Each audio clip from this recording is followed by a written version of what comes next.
Welcome to Triple B Podcast, where we are Black, Beautiful, and Brave. I'm Candy. I'm Ayana, and we're your hosts for this program where we talk about topics that interest us as Black, beautiful, brave Christian women. Yes. And if you know anyone who might find these conversations interesting, please share this particular show. Listen, right now, follow us on Facebook, Instagram, YouTube, Spotify at Black, Beautiful, and Brave Podcast. Share with your friends, share with your family, anyone you might think that might find these conversations interesting, right? Yay. And if you want to, leave us a message as well. You might not be able to join the conversation. You might be too shy to leave a comment, but give us a call. Call us. Where should they call us? 678-667-3371, and you can definitely leave a message. Yes, definitely. And we want to thank everybody who has been joining us through this journey. We are in chapter 3. We don't say Yes. episode, we say chapter. Chapter Chapters 3. of our lives, chapters of our single lives. Yes. And in this chapter, it's called what? The dating Oh, chapter. the dating chapter. So we're going to continue on in this chapter and this section where we are talking about what's on the title. Red flags, part Red 2. flags and dating as adults, right? As adults. And we have our friends back with us. We sure do. Who do we have back with us? Are we so this is part 2. So part 1, do we have different people or the same friends? It's the same people, but the conversation was so intense and there were so many surprises and lots of nuggets that we had to bring them back. Yes. So welcome back our friends Alicia, Chris, and Shelly. Hey, yes. Welcome back. I wish I had the audio sound, with all the clapping, right? Yeah. Oh, sound effects. But thank you so much for joining us today. Here we go. Yeah. Awesome. Yeah. Yeah, the foghorn. Thank you so much for joining us today. We are here back in part 2. We had an intense conversation last time that went over the time we normally have, but we're like, we need to come back because we're not even done. We are not done. And so again, let's introduce ourselves again, who we are and where we are in our single journey. Yes. So go ahead. Let's start with Alicia. Okay, I'm still single and available. All right now, but here's a question. Here's a question we didn't ask. Are you okay? Let's see. Are you single by choice, chance, or circumstance? Choice, chance, or a circumstance? That's a good one, huh? Threw that one at you. You did. It's like, what is the multiple choice? You're missing a whole category. Yeah. What's the other category? None of the above. I feel like we all fit in either 3, one of the other. And so choice is I choose to be single. This is my decision. Chance is that it just hasn't happened for me yet. And circumstances is that I may have been married, and because of life circumstances, I'm a widow, I'm a divorcee. That's why I'm where I am today. Okay. Still none of the above. Okay. I would say this only because I don't believe in chance. I do believe in things in your life being ordered by God. And so chance is not a part of that, right? I am where God will have me be at this point in my life. And that's all I got to say. I don't desire to be single. I never did. But this is where God will have me be at this point. And maybe some of it had to do with the choices I've made in the past. I could own up to that, but it is where it is. And I don't believe in just chance. So that's why I ruled that one out completely. Okay. Shelley. Hi everyone, I'm Shelley. I am here in the beautiful island of Trinidad and Tobago. Warm. Please visit us yeah. sometime. We'd love to have you. Yes. As yes. it relates, Tourism. as it relates to my status, I'd say for now I am not available. All right. Awesome. And that's by Awesome. choice. Absolutely. Wow. So, Chris. Oh, it's my turn. Yes, it I is. thought all the women went first. Oh, you are okay. Yes, That's not a I'm problem. being a gentleman. I'm being a gentleman. And I Yes. appreciate that. Yes. Thank you. yes. So, Yana, Sure. I'm single, not available. Choice. by choice. Okay. Yes. All right. Awesome. Hey, I'm Candy, single by chance. And so I hear Alicia's, it's by chance that I am single at this point. This is where God has called me to be. And until I am not, right? You know, and so that's where I am. I am single. There you go. And go Yes, ahead, Chris. Yes. Greetings. I am Chris. I am single, and I am single by circumstance. All right. Okay. Yeah, I think Not a I'm- problem. Yeah. I'm still. You didn't say engaged. available or not available? Oh, I'm very much so available for freedom. Oh. Just freedom. I want the mayhem. I want it all. I want Available. problems. I want problems. Always. Always. No, nah, but seriously. Wow. Yeah, Wow. man. Yeah. So circumstance is that as though many women like to see themselves as marriage ready and marriage material. The reality of it is that many of them just aren't. And so, and I also believe it has to do with where I am. Location wise. So yeah. Mhm. Okay, cool. So let's continue with our conversation. Let me say, Um, let me just say that men too feel as though they're marriage material. I just don't want to be bomb rushed and be like, oh, you just say women. I want to say yes. Sometimes men want to be marriage ready, but they're not all. Okay. But I am ready for marriage. Okay. I am ready. Okay. are you? I am. Okay. I am. Okay. All right. Today. Now here's some questions.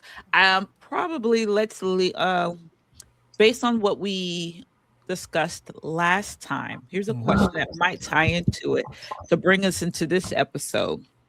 At our age, is inconsistency still a red flag or a flashing siren?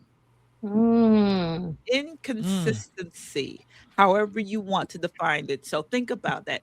Inconsistency, is that a red flag or a flashing siren at our age? If you don't mind, I'll take the first stab at There you this go. one. Not a problem. I think that in the dating world, being that we're of age, many of us have careers. A lot of women have, many women have very high and important jobs.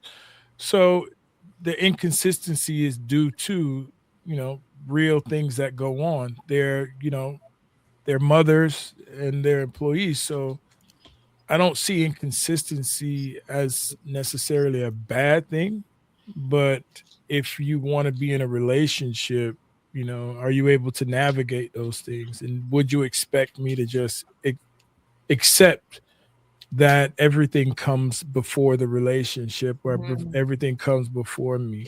So inconsistency due to occupation and, motherly duties, I don't think that's a problem. I commend it. So it's depending on not- the cause of the Absolutely. inconsistency. Absolutely. Gotcha. Because I think to me is if those roles in your life cause you to have something happening, like you have other responsibilities, I think a good communicator would communicate that, right? Yeah. Like, this is what's going on. But when I think of someone who's inconsistent, there's not good communication, right? Okay. And not knowing, leaving the other person in the dark about what's happening. Okay. And you say you will do this, and it doesn't happen, without, like, if you would say probable cause, right? Yeah. When I think of inconsistency, but of course, life happens, and people have lives, and you have roles, you have responsibility, those come in the way. But I guess it all depends on how each person defines inconsistency, and that's what you just described. And so, Yeah. anyone And else? I want to follow up with Chris on that, because as you was talking, I'm thinking of the male version of that. Like, how does that appear? Because to me, it kind of goes into how is that person defined in your relationship? And at our age, as Candy likes to say, our age, so 40 plus, right? And we're going to meet people who either were married, divorced, widowed, had kids, have kids, and they have to decide what place you're going to have in their life. So I guess from Chris, from the male perspective, the woman has responsibility. She's a professional. She's a mother, etc. So she now has to find a place to put him in, and she needs to, coming back to Candy now, communicate that clearly. And for us as a woman now, the man also will have a career, a family, his own responsibilities in the church, etc. And you have to find out from him where does he place you.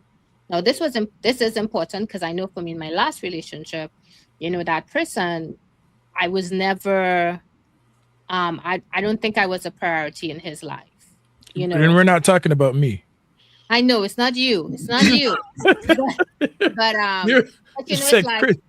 No, I know it's not you. But I mean, like, talking about in terms of, because sometimes that the men, like, where do they put you? Are you above or on the same level with their kids? Above or on the same level with their other family members and careers? So that does involve a lot of communication. And to me, the inconsistency will show up in the behaviors. The behaviors that say, okay, you're planning dates, you're planning events, they're not showing up, they're not communicating why they're not showing up. You want to create some kind of stability in your relationship, but you can never create that stability because you're not a priority, to that person. So to me, that's where the inconsistency will show up. But it's really because you have not really laid the foundation for who you are to that person or what that person is to you. Interesting. Good. All right. Either one of you ladies want to take a stab at it as well, Shelly or Alicia? And that was a flashing siren. That's right. Flashing siren. Flashing siren. Okay, so I think I have experienced some of what Ayana has said. Sometimes at this age, the person you may be dating may have some, family, ex-wife, children, and so, and where you stand in the hierarchy of priorities is sometimes unclear. I noted some of you have said that the person would have children or an ex-spouse or so, but there are many of us who are single who have never been married, just to say, like Alicia and I. So that's when you're making statements, just, to be inclusive, there are many people who are single and older, right? So people are getting married later, and sometimes they're just unmarried, right? So I think that inconsistency has been a problem for me, just because, that's my nature. I like to see consistency in the way people relate to you, because if someone indicates they're interested in you and they say, okay, week 1, let's go on a date, and then you don't see them until week 4, and you're like, okay, what's happening here? And they don't have any clear explanation. They just they find that's fine. Like, what is it? What's the issue? And so sometimes that kind of disconnect can be very destabilizing for the relationship, because on their end, that seems perfectly normal. You cannot understand why somebody who's interested in you would be so inconsistent. And sometimes inconsistency can spread across so many facets of the relationship. But it's a conversation that needs to be had, because people can be inconsistent for many reasons. Some people, that's just their personality. They're not a stickler for, patterns or regularity or so. That's just how they are. For some people, it might be what Ayana said, that you're not really a priority. You're an interest, but not a priority. Other things come up. Well, and the other things may not be bad things. Sometimes it could be church responsibilities. It could be children. It could be, charitable works that they're doing. But you might just not be a priority. And for you now, because, I can speak for myself, if I'm going to be in a relationship, you want to, give to the relationship, and you want the thing to work. And that will require, of course, consistency. Inconsistency isn't going to make it grow. But sometimes you have to have those conversations. The person may not be intentional, but they may not be intentional. Okay, there's two intentionals there. Right? So they may not be doing it intentionally. They're not trying to put you as a low priority, but they are not intentional about the relationship. They're not thinking about it strategically enough to understand that if you don't prioritize the person, then it's going to be problematic. I was listening to this lady talk. What's the man who did the Star Wars videos trilogy? What's the name of the guy who made the? What's his name? When you talking the producer? Yeah. Lucas. George Lucas. George Lucas, right? So George Lucas is married to African American woman. And one of the things that she said is that she was in so many relationships prior, Black relationships, where she was never made the priority, right? And so she remember meeting him, and he gave her his number, and she called him, and she had something going on, and she called him, and immediately she said, I know that you're absolutely busy, and I'm so sorry that I'm disrupting what you have going on. And he said, I want you to know that you are never interrupting me. And she said she had never had that before. And she said all throughout their relationship, even though he's a busy man doing a lot of things, he made her a priority. And so she said she never experienced that before. It was such a beautiful thing. They're still married to today. And I'm just saying, like, when I see men, because when men truly want something, they make you a priority. And if I see inconsistency where that is concerned, then I'm out. This is the ambulance going down with blaring lights. I'm not the priority, right?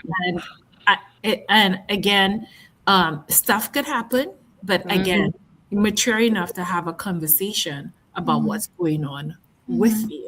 Okay. I know everybody have lives. We are all in our 40s, 50s, and so we are busy. I don't expect that you would be on the phone with me 24/7, holding my hand or whatever. But I know when you're making me a priority and when you're not. If you're busy, I could say, okay, hon, I'll check in with you later. Okay. I work in a place where we can be on the phone, right? I could text, I'm busy right now, but there's something going on that I need to know about.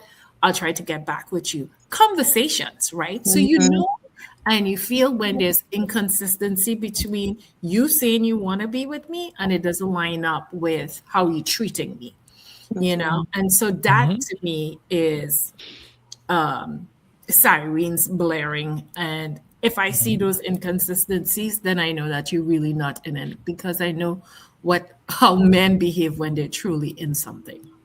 I have a question. Do men and women see inconsistencies differently? Because what I look at as an inconsistency, or even when I'm dating, I don't know. Well, let me ask this: the expectation of when a person is a priority. When are you supposed to be a priority to where if you call, I'm obligated to answer your call? If I just meet you, you know, I'm sorry, don't think week 1, 2, and 3 that I'm going to stop my life to answer your call. And I think, and I think when we're discussing these places, the the time frame is never considered. You know what I mean? Because a lot of people assume that, hey, Alicia, I met you today. Hey, let's go out to dinner. Immediately, you're expecting me to call you first thing in the morning, at lunchtime, at dinner. And because I don't, oh, he's not interested. You know what I'm saying? For me, meeting a woman, even if she has kids, even though young kids may be a red flag for me, even if I automatically don't expect for her to pick up the phone when I text. I don't expect to text back immediately. You know what I'm saying? She has a job. She has kids to take care of, I don't expect you to I do expect you to get back with me at some point, but when you're available to. And then as the relationship progresses, then the expectation increases to where if you call and I'm in the middle of I do a lot of work with my hands now. And if you call and we're at that point in our relationship, I'm going to stop what I'm doing and I'm going to answer that phone because you've earned this degree of, you know what I'm saying? Of whatever, I can't even think of the word. But you've earned that, or we've progressed to this part in the relationship. But if we're talking week 1, month 1, I think it's fair to have, decent expectations of where you fit in, Agreed. Is that a conversation that should be had? Is that, or too early? I think as expectations. I mean, as an adult, I don't think everything needs to be a conversation. I met you. You're a career woman. Damn, I know you work. You told me you've got kids. Damn, you got kids. You understand? It's some things don't need to be what's understood doesn't need to be explained in my book. You know what I mean? So just to kind of fill in on that one with the priority piece. I mean, like if you're interested in me, then you need to let me know, right? I'm not going to second guess, try to figure out, if you're sending me a text message, that's not cutting it. If you're interested, you need to say, I'm interested in you. But and in person, face to face. I asked you out. We went out on a date. I'm interested. What more do I need to do? Ooh, okay.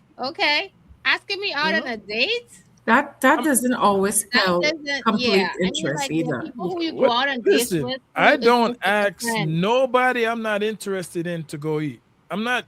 This is but we don't know that about you, though. Exactly, we don't. So if I agree to go on a date with you, I'm out on a date with you, and that's the first date. You're done with the date. You might text the next day. That's it. Keep it moving. If I don't hear from you, or you don't call or anything after, I'm like, okay, right? Yeah. So from this point on, the way the relationship is going to progress is going to be based on you. That's for me, right? So going on one date doesn't declare to me that we are in anything together.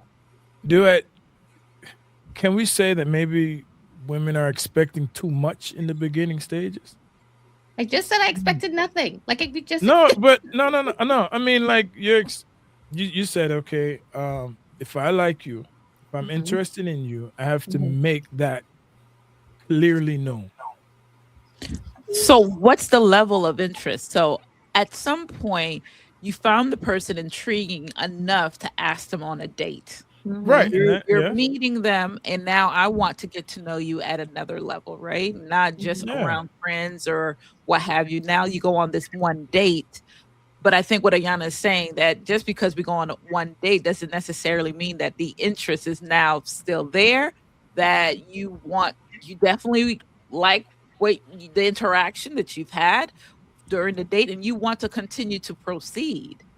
Right? I think it's important for us to be mature in this, right? We're not teenagers, right? And I feel like in anything in business, like if you're trying to make a business deal, do you tell the person you're interested in buying something and then they never hear from you again? They Won't show up. I mean, like, come on, we just some of this thing doesn't need to be said at this juncture in our lives, right? And I could tell you, if you're not interested, I know men, I've been around them a while. If they're not interested in something, some of them are mature enough to say, hey, it's not working. Not working for Yeah, me. true enough. Okay. Yes. And some of them they're just going to ghost you. They're just not going to talk to you again. I went out on a date with a guy. I thought we had a good time, right? Didn't hear from him for a whole week, right? And then all of a sudden he texts me, oh, I was going through something. And how are you? First of all, he's like, hey, good morning. And I was like, I forgot to take his number out of my phone. And he texts me. Hey, how are you doing? Like, dude, I didn't hear from you a whole week. We went out on a date. Yeah. Yeah. And so there's a lot of that's out there, that whole immaturity thing. Like, he probably dated 5 other people, didn't think, and he decided he go circle back to me. Out of the 5, I probably was the best. I don't know what it is. I just came up with this in my head. But I'm just saying, like, at that point, I said, dude, I'm no longer interested in you because I'm done.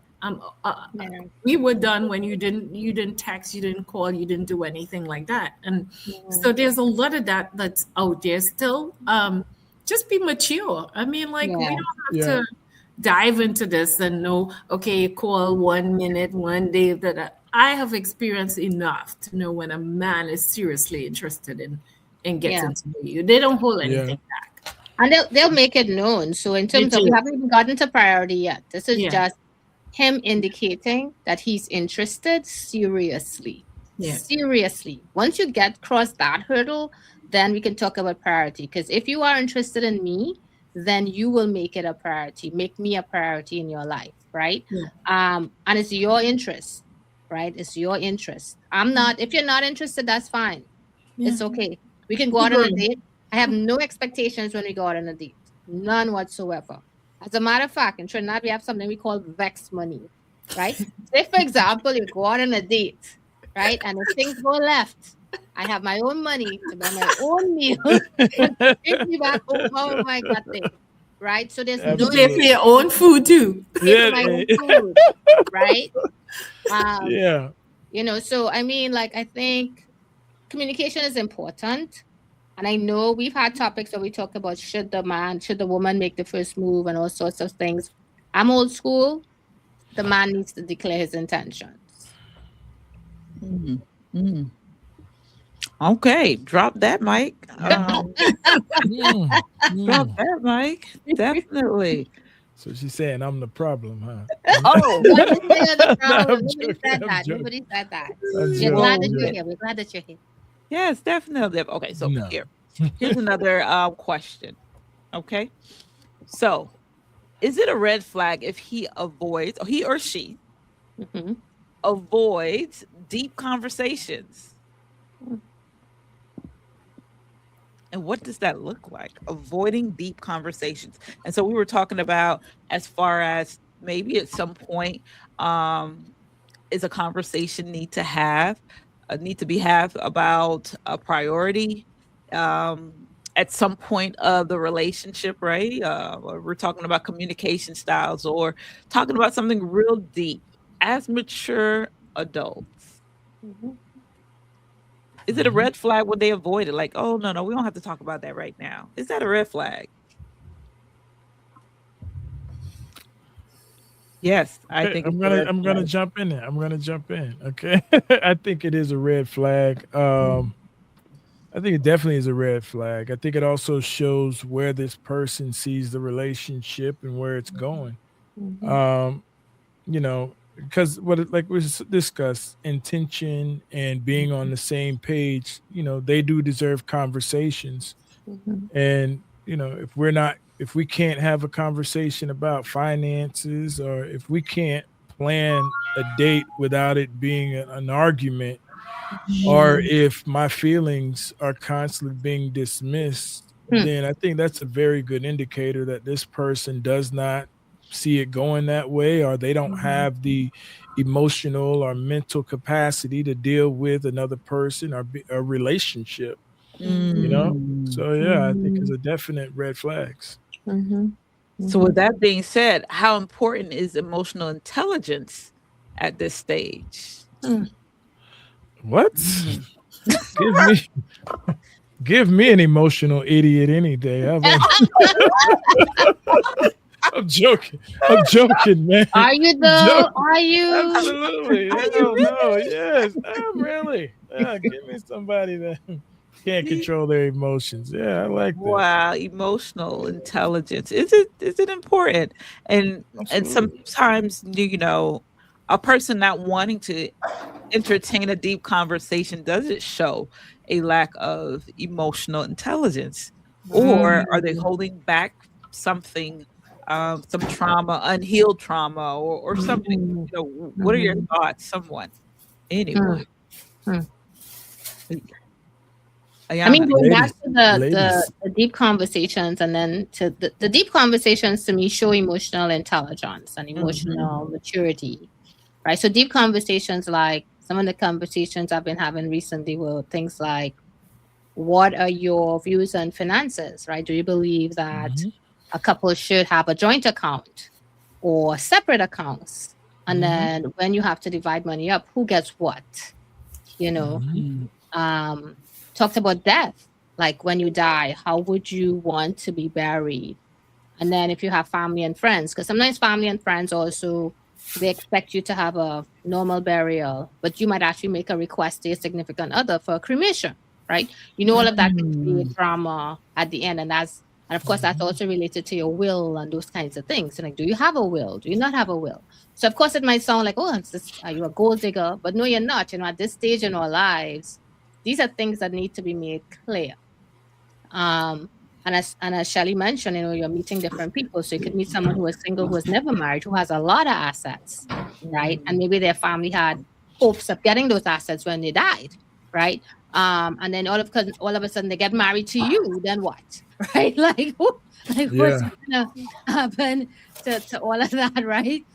These are deep conversations. I think whoever you're with should be willing to engage in those conversations as a sign of transparency and emotional maturity. Yes, Shelly, I see you. Yeah. Okay. So this is a really interesting and important question. So sometimes you meet people who maybe have different educational backgrounds or experiential backgrounds. And so I had a conversation with somebody at one point in time, and the person told me, I never discuss all of this, in the beginning of a relationship.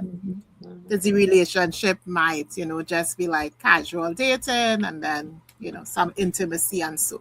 So these conversations were really kind of alien. And, somebody, men sometimes they see somebody, they like them, and the next thing they're telling you, oh, I'm going to marry you. So I could remember somebody telling me that, and I said, when you get married, you marry a family. Because the way some families are really involved in relationships, it's like they're part of the decision-making process. And so you have to look at each other's families and see, what am I getting myself into? Sometimes things like, parenting styles coming to contention. Sometimes it's just like class issues coming to the class meaning upbringing you're talking about. Yeah. Okay. Some people, you say, okay, let's go to a restaurant. And it's like, why do we have to go to a restaurant? You could eat at home. Why don't you cook something? So people come from different backgrounds. Sometimes it's academic. Some people think, oh, all your friends have degrees and I don't have a degree. And, some people, that's an issue for them. So these conversations are so important. And as it relates to emotional intelligence,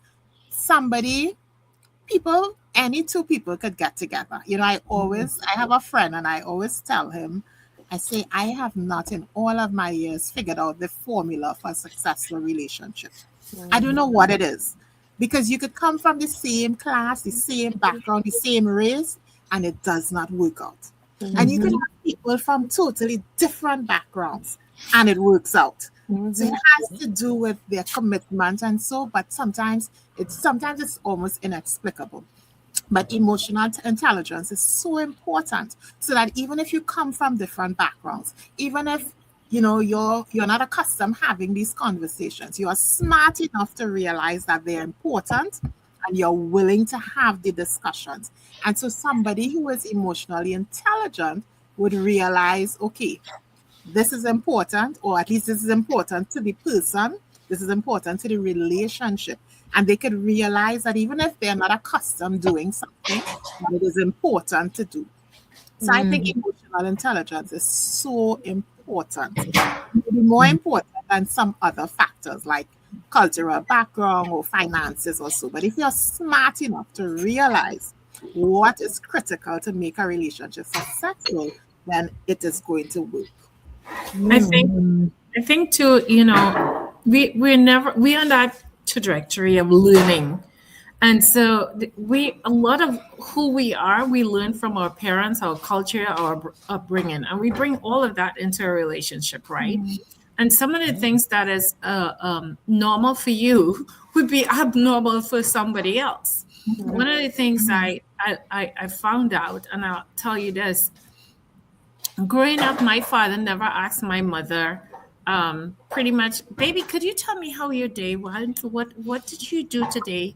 And so forth. I was in a relationship with somebody who would say, so what did you do today? I would say I went to the grocery. And what did you buy? And I was like, why is this dude asking me all these little things? And I was like, oh, so I bought food. And he said, food, like what? And I was like, what? What does this?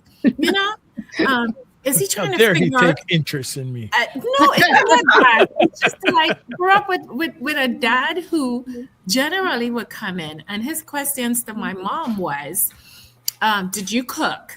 And where are the children?" Like he always wanted to know that we were accounted for and safe, right? Everything else he just left up to my mother to do, right? But now I'm in a relationship with somebody else and they're asking me all these nitty gritty details. And I was like, why are you always asking me this? And so when we did counseling, he told a counselor, she always get mad when I ask her specific. Right? And I was like, so then the counselor was like, so tell me how it was with you and your parents. And he said, my dad would ask my mother and she would say, oh, I got rice. It was 2 pounds for $5 last week, but this time it was $1. And I was like, what? To me, that's like nonsensical conversation that I don't need to tell you about. Like there are bigger things happening in life, right? But he grew up with his parents having this kind of dialogue, and I grew up in a household where that dialogue never even happened. Like once my mother took charge of something, it was fine. And so the therapist had to say, okay, you're not wrong and you're not right. You answer more questions, you ask less questions. How about that? And create your own culture. And so we have to realize that we are coming from different cultures, different upbringings and stuff like that. And it would behoove us to get counseling. I think counseling is a great thing. We talk about all these Caucasians and Asians and all these people who marriages are more successful than ours, they get a lot of counseling. I found this out recently. They do a lot more when it comes to personal therapy and then having therapy together. And so there's a learning curve there that's like Shelley said, we are thrown into situations and we don't know how to manage around all of that, right? And so that gives over to the fact that we have failed marriages because we're not putting in the work necessary to make that work. And we don't know. We don't even know. I was doing a book where it talked about 100 questions to ask while dating. It questions that I would tell you in all the years of dating, I've never asked a guy any of these questions. And I was like, what? You're supposed to ask this? And so I was totally unaware of this. And so now going into relationships now, I'm asking questions that previously I wouldn't even think for 1 minute to ask a person these questions, because it really gives you an idea of who you're dating, who you're working with. We go into relationships and we don't know what we work in. So I would say use the emotional intelligence to know that you need to know, get the necessary help that you need, that you don't know everything, and seek help. If you really like this person and you prayed about it and you think, okay, this might be, then it behooves you to be all in and do the necessary work to make it work. Very good. Good work. Good. I like that. And so this is maybe another caveat to that same question, but is it a red flag when you're speaking to someone and they blame their ex for everything? So usually, we all maybe meet someone. They have been in a relationship before and they just blame that. Let me tell you why this and that, because my ex was this way and my ex is that way. They blame their ex for everything. Is it a red flag? Or blaring sirens, Well, what if she really is the fault? What if she really is the blame? What if? No. I'm saying. I'm just saying. And you were Mr. Wonderful, Mr. Perfect. I'm trying to tell. Y'all see it already. You see it already. You're right. You gotta explain it. So why marry her in the first place? You know what? I was lied to. I was beguiled. Run amok. Yeah, that's what it was. Yeah. Wow. Let me tell you. I calling Chris Jesus. Thank you. Listen, I'm turning water to wine at 7:00. I just want y'all to know that. You were going to say something? I was going to say, have you guys ever encounter a situation where you're getting to know someone and they talk about their ex so much to the point where you realize who the ex is? And then you're like, huh? And that has happened to me, where the guy just talked about his ex so bad, or just her family and all the things that happened, and blaming. I mean, there are other factors that had me to figure out who the person was, because our circles are kind of small. And then he actually mentioned her by name in frustration, that I was like, at the end of his conversation, I said, I know who your ex is. Your ex, at that point, is ex-wife. I'm like, I know who she is. And he was just embarrassed by it. So it's a red flag. Is it? Anyone? No? Yes. Man, listen, I think I'm just gonna jump in on all these topics. I know. Man, so like I was that guy. I was that guy. Hey, all right. This is not a podcast. This is true confessions, from my part. But no, I was hurt. I was hurt. I was very, very hurt, and going through therapy wasn't enough. And all I could do was, man, can you believe this? Can you believe this? And there I self-sabotage a few relationships, good people. and I ran away because I wasn't healed. I didn't deal with it and all that. So is it a red flag? Absolutely. Yeah. It shows that they have not done the work. They haven't, or they're still in the beginning stages of doing the work. And that's always a dangerous place to be, Yeah. So but it was her fault though. I'm just gonna put that out there. Hey, it was her fault. It was nah. Nah. Can I just say something related, but not a direct response? Something I always say, and most people who know me would hear me say this, and that is that society doesn't prepare us for two of our most important roles, and that's one, being a spouse, and two, being a parent. It is just assumed you will catch it somehow. It will just work out. And so things like premarital counseling, postmarital counseling, parenting training, and so all of those things are so important. And one of the reasons we have so many challenges in relationship is because we don't have sufficient counseling. So Alicia mentioned, like with some other groups, they have more opportunities for counseling, and that is something that is so critical because in my own experiences, you realize, even as Chris would have said, your spouse would have a view about something and you have a view about something, and you both think you are correct. You both believe you are correct, and neither of you wants to shift your position because you are absolutely correct. Yeah.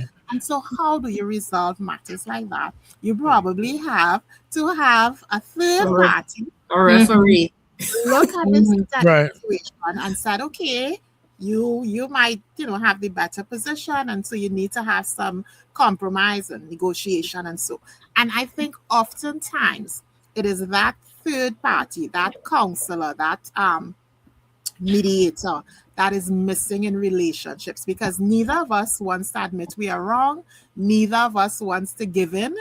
We both want to be correct because we are correct.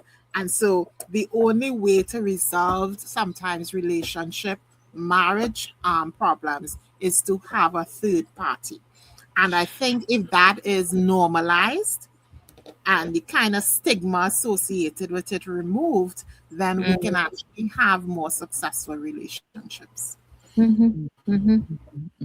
Chris, I'm just curious, how much responsibility do we put on relationships? I mean, relationships needing counseling rather than we're just not compatible.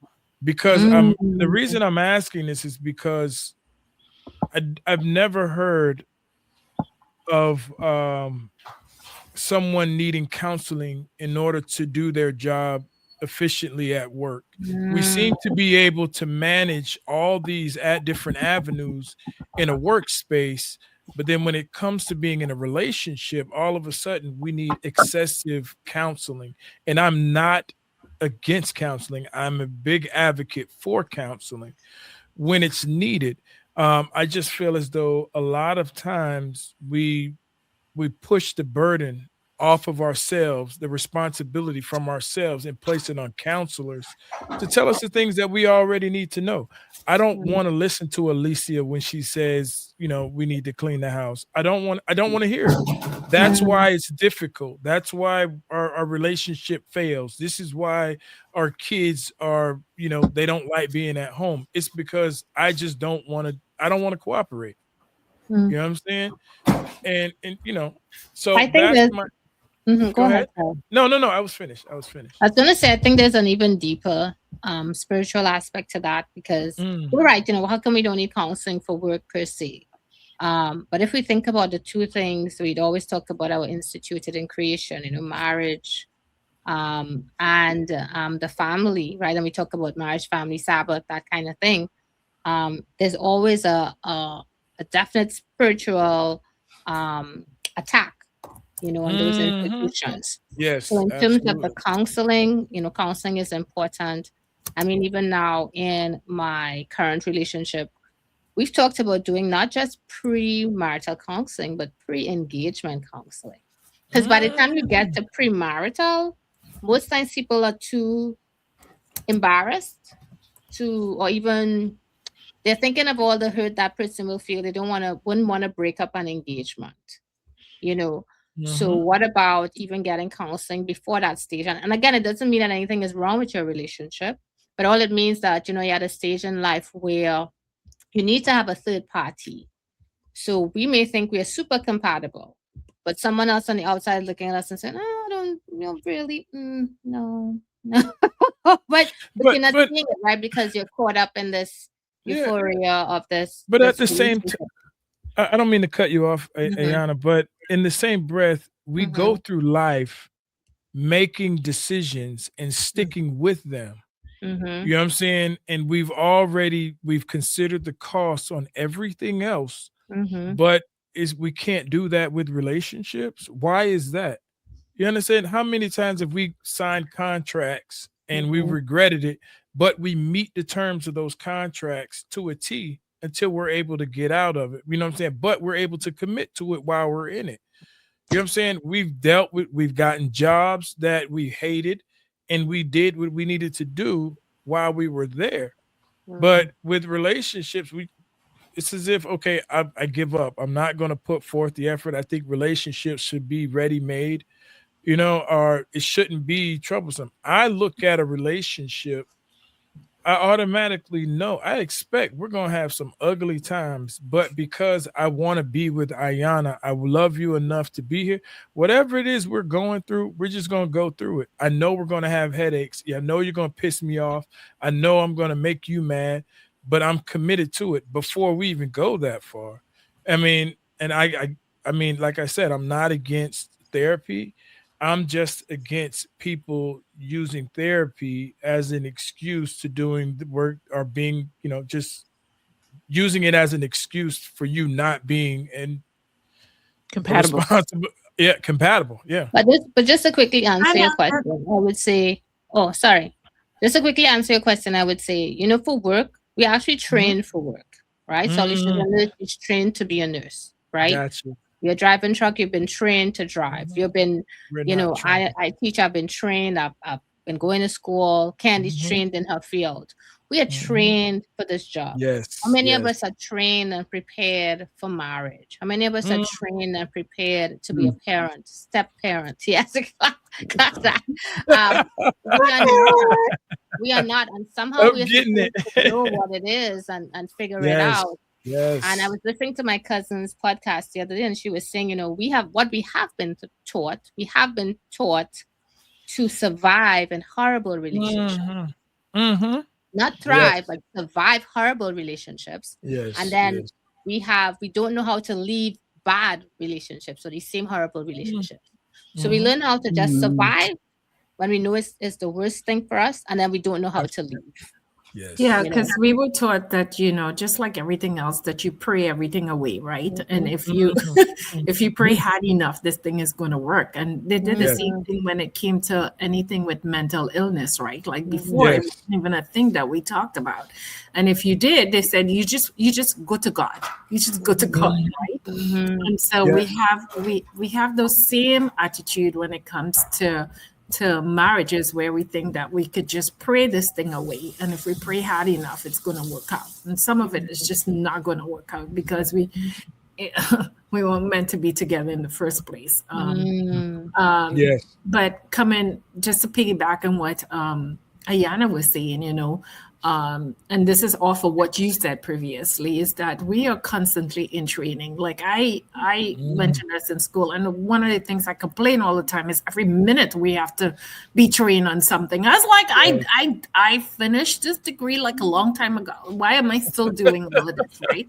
And so we every month we have to go and do chest compression, cardiac, how to show up, because if we're not doing it every day, we tend to forget, right? And so they don't want a scenario where you haven't done this so long ago that you don't know what to do when it happens, right? And so we can't take for granted. And like I said, I know you liken this to business, but some are relationships, and I would think things to church. We can't always put that in the same bracket that we do how we perceive and how we act in businesses, right? It has to. There's some differences there. I think us, if you have to have frequency, learn, especially in healthcare, that you have to go and see your doctor, have those yearly visits, those yearly check-ins. And it's all for preventative. Like 2 days ago, my sister had a wellness check by her insurance company. Sent this guy out to see her, and I was like, why do you need to come see her? And the one thing he said is like preventative medicine, because they're finding out later on that if we put a lot of money into the preventative up, it's going to cost the insurance company less in having to take care of you when you're sick. I'm bringing this to tell you that if you do your check-ins and you do all the things that you need to keep your relationship healthy and whole, you will kind of like avoid those disasters. Yeah, I can run with that. Right? Yes. And so that's what we're talking about. All the preventative things that to help you, to keep you connected. You change from who you were when you were 25 to who you were at 30 to who you were at 40. At 40, I broke out in pimples like if I was a 16-year-old girl. And I couldn't figure out what the hell was happening to me, right? And I started getting palpitations and all of this. And then my friend came and told me, oh, you going through menopause. I was like, wait, what? And so for me, I was still seeing my period at the time. So it's like, I'm not in menopause. What are you talking about? But I'm just saying, like, you would think as a clinician I'll know all of this, right? But it's not my personal experience, and I found out that a lot of women didn't talk about what actually happens to your body when these changes, right? So it took somebody else going through that to have that conversation and to help me go through it. So who I am at this stage in my life is different from whom I was. So you might be married for 20 years, but in that 20 years you had this person be 3 different persons in that 20 years. Okay. Yeah. And so you have to put things in place to navigate those changes that is happening to you, your mind space, what you could deal with now and what you can deal with before. And so you can't take things for granted. Not like our parents did in the past. Like our parents used to be, they're in horrible relationships, but they were taught that, you just don't divorce. I remember going to this guy's house when I was a kid, and he was showing me the whole house, and he's like, my wife sleep in this room and I sleep in this room. And it blew my mind. I was like, why are you in one room and she in another room? To keep the peace. I said, well, like, why are you sleeping in different rooms, Right. Do that because there was a different space in life. I'm just saying, like, you change from who you are, and you just need to put in the work and to get the help that you need to help you avoid a disaster later on. I like the idea that you shared as far as preventative care. Like counseling is like a preventative, right? Here's my question or my thought. Based on what Chris was saying, as far as the counseling, couples counseling, premarital, pre-engagement, where does the importance of just personal counseling come into play even before entering into a relationship? Is that also a form of preventative care, mental health, and so forth, so that you get to know who you are, how you operate in a space by yourself, so that when you come into a space with someone else, you actually know what your things are, what are your uniqueness, what are you looking for, having the tools to be able to communicate and articulate your needs and your wants, because you may not have known how to do it, and knowing what your if you would say red flags, or what your pet peeves are, right? And why? Mhm. Where did they come from? What are some of the traumas or unhealed relationships that you have that's hindering you from growth as well? And you didn't see it. And so, is that important? How important is that each person actually, maybe even before entering into a relationship, get some of that personal counseling? Mhm. Listen, I'm just going to keep jumping right in. I think at our age, I mean, when we're looking at 40s and 50s, I think it's safe to say that there is some type of trauma that we've experienced in the dating world if we're still single. So doing that work for yourself, oh man, it's pertinent. After my divorce, I think this year, I recently started. I found myself at a position where I want to date, where I'm healthy to date, where I felt as if, 4 years is long enough. I've been alone. I've pushed it away. I know now that I'm at a place to where I can be in a relationship where I'm healthy enough to be in that. We can discuss it. We can talk it. If you haven't at our age and you're single and you're not doing the work, you haven't done the work, or you felt as though you're not a part of the problem, then yeah, I think it's a big red flag. And I think I mean, if you haven't gone through something at this age, I don't think I want to be with you. I mean, it's Mm. because we're definitely at two different places. If you haven't gone through anything in 40 years, then you've been sheltered your entire life. You know what I mean? You've never gone through a heartache. You haven't gone through divorce or, whatever it is. Not saying that we all should, but let's be realistic here. We've all gone through something. Yeah.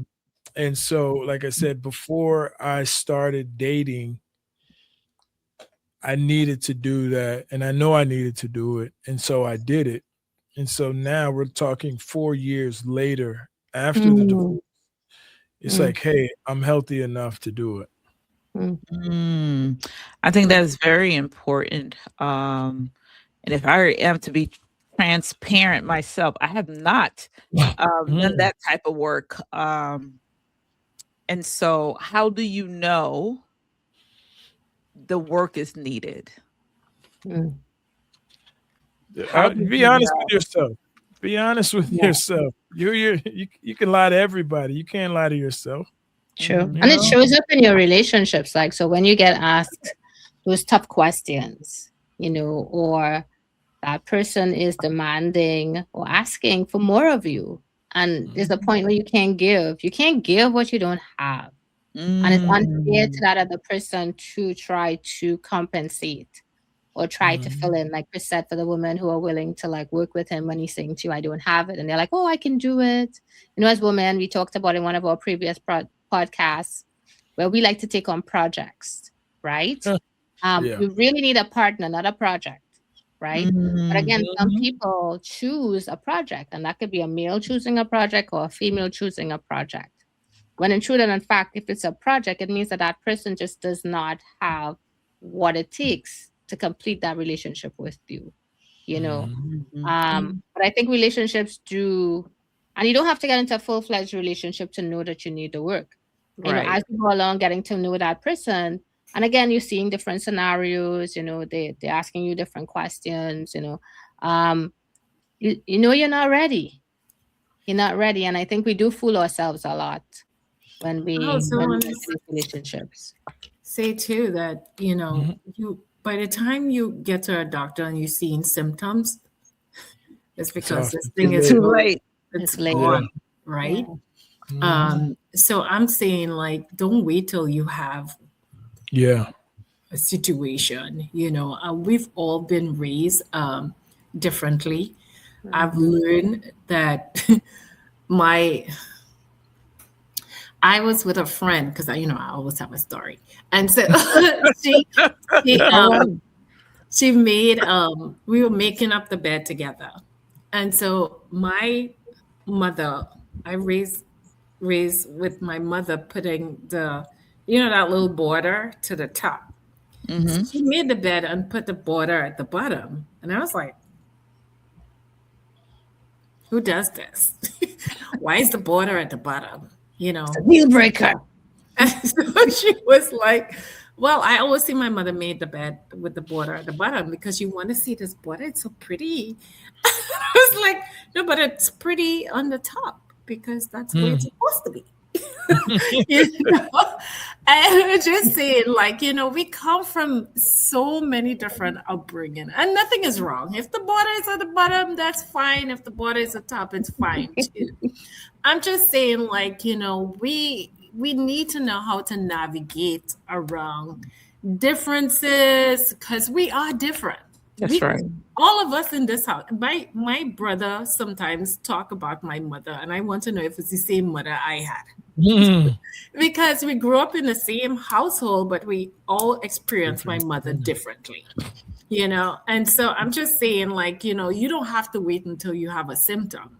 Just being born into a fact that your upbringing is different from the person that you seeking to have a relationship with is enough for you to go talk to somebody, because you'll have to know how to navigate around them, so you don't have to wait for it. I'm just saying. Yeah, definitely. I know we had Shelly. Oh, here she is. There you go. It's like Shelly. in and out. My connection keeps dropping. I know. I think that's an interesting concept. It seems logical, but I don't know if so. Self-development is important, emotional intelligence is important, but sometimes it is dependent with who you're in the relationship with.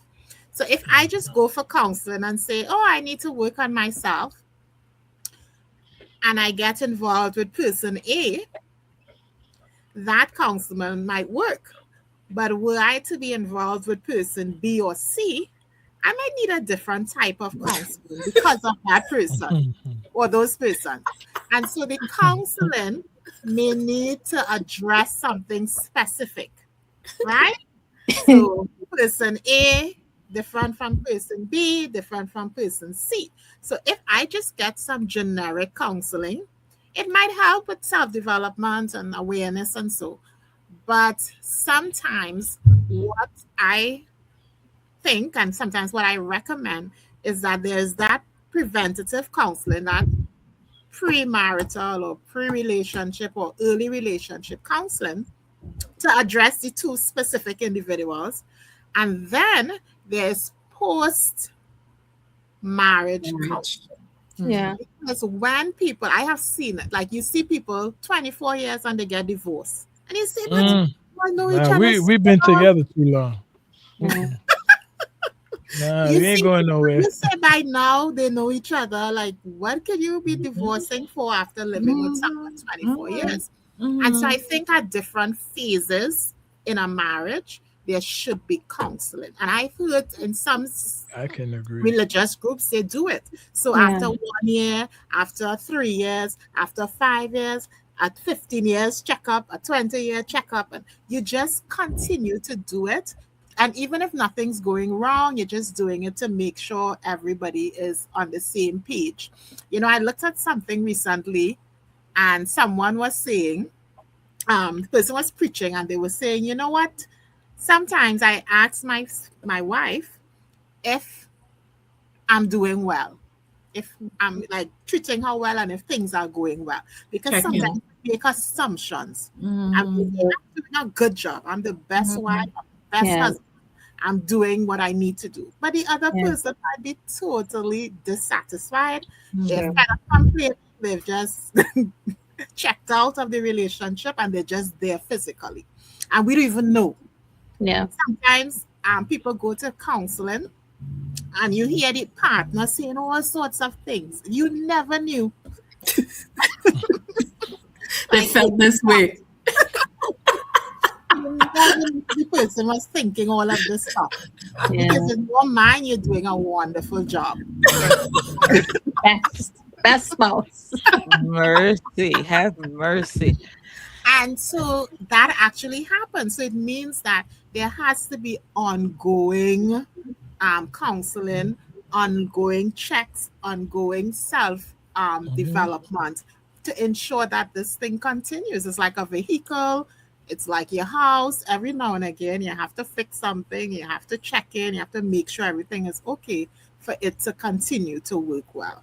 Also, Right. also dating at this age, our bodies don't function the same way Yeah. that it used to, right? Yeah. There's that caveat where, Yes. men in their 40s have a lot of problems downstairs, and it's been a thing. I mean, like, we're being real now. Tell the truth, shame the devil. Chris is like Chris. Hey, Crickets are done. in this podcast right now.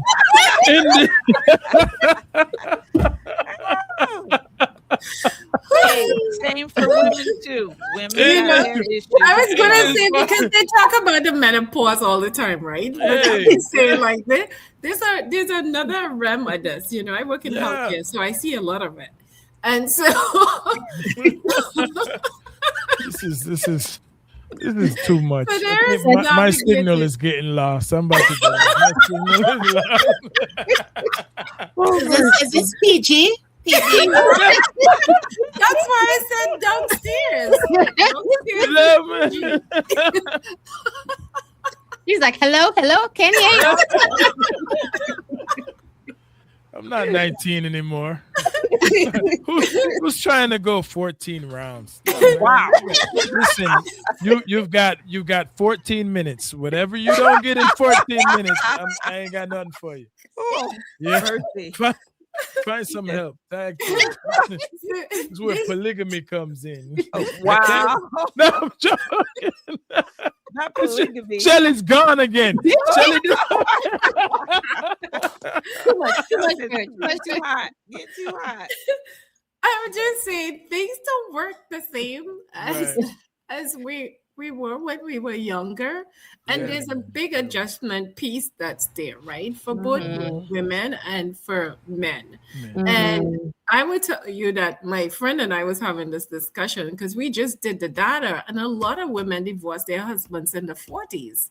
And because during that time we're going through that whole menopausal thing, and our hormones don't work the same way. And the things that we could tolerate before, we tend to not be able to tolerate it as much. Yeah. And so Yeah. I did have a friend who was married for 20 some years and she got divorced. And I asked her that same questions that Shelly was talking about. She was like, okay, for most of this time, we had the children. We were always running around. He was working. I was working. Between that, we were running around with the kids. And when they went off to college and all of that, that's when we found out that we really didn't know each other. We didn't like each other. Wow. He retired from his job, and then they didn't have anything in common, So Wow. it was a big issue for. Mhm. It was a big issue for them. And so they fought and fought and fought. And she said she felt like she felt abused during that time. She said before, when she was younger, she saw some of this, but with the kids and everything coming into play, it was swept under the rug. They talk a lot about what was happening around the kids. They didn't have personal time where they date and did anything. Everything was around the kids. And so when all the kids and the last one went off to college, she realized that they didn't have nothing in common. Did she file for divorce or did he? She did. Most times the woman filed for divorce. She did. There's something interesting on that, but okay, Candy, we need to wrap up. No, this is too good. It's too good. Too good. Said, I mean, okay. Wow. Women marry. Never mind. Let's go. Listen. I mean, yes. This is getting better and better and better as we continue to have this conversation. We have to bring you guys back. We have to. You can't wait. Maybe I need some help. I need. You need some help. reinforcement. Need some reinforcement. There's no maybe in there. I like that. I like that, man. Absolutely, man. Chris, Absolutely. Alicia, and Shelly. I know Shelly, she's coming in and out, but we Yeah, want to she's coming. thank you guys for joining Yeah. us today. I Yes. mean, this part 2 is so important as far as real conversations about dating in our 40s and 40s plus. 50s as adults who have lived life and had different types of experiences, Yes. and what's important and Mhm. what are some real red flags that we've experienced and that we are like, yeah, trying to avoid those, or maybe we were the red flag, right? So Mhm. learning about how Yes. to move Yes. forward, how to move Mhm. forward. So thank you guys, thank Yes. you. Yes. Yes, Yes. until next time. Yes, thank you, Ayana. Again, we went over our time with great conversation. Great Mhm. conversation. What are your thoughts? Oh yeah, I mean, amazing. Like we didn't want to end. There's so many topics. I feel like it has been a blessing to us all. And definitely give us your feedback because we'll know anything that we touched that you want to hear more about. Just let us know. Our panelists were amazing. Definitely, So yeah, definitely. just can't wait to hear from you. Yes, give us a call or Mhm. just find us on these platforms. Leave us a message. Hey, there are many times. I think this is the thing that we're doing now, right? We'll We've clock that. I was saying clap that, so it was clock that. clock Clock. it, Where does the it. clock come in though? What's the clock? Okay. Oh goodness. All right, you're showing your age now. You're showing I do. not a problem. But anyway, thank you guys for joining us. With that being said, we are Triple B Out.